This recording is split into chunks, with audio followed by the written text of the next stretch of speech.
TDM.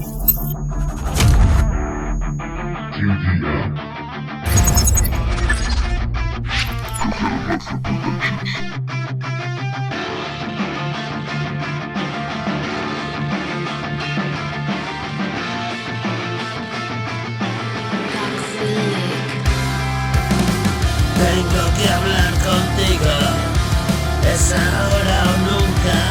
He visitado el cielo y bajé de la luna. Tengo 2000 canciones, yo sé lo que te gusta y voy a trompicones superando mi angustia. ¿Qué demonios pretendo alcanzar?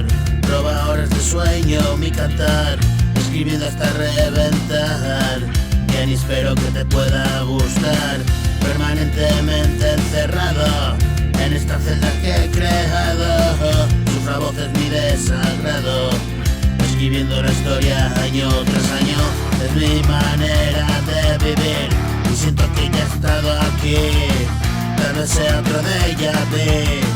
Deja que te lo cante así, la guitarra, batera y bajo, rock and roll, amor a un pedazo, me gusta en el puto carajo, una vida viviendo a rastro, ahora tú me sigues el rastro, cada día lo mismo apesto, a tu alcantarilla esto, son efluvios de mierda frescos, y otro día que yo me presto, mi noctámbulo escribe esto.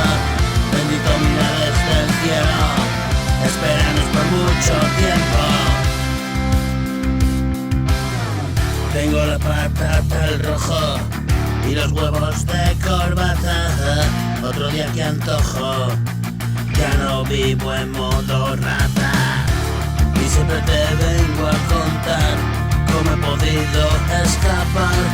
Es un milagro de verdad, una aventura más allá. Estados alterados, ritos chamánicos, extraños preparados, pócimas y alucinados.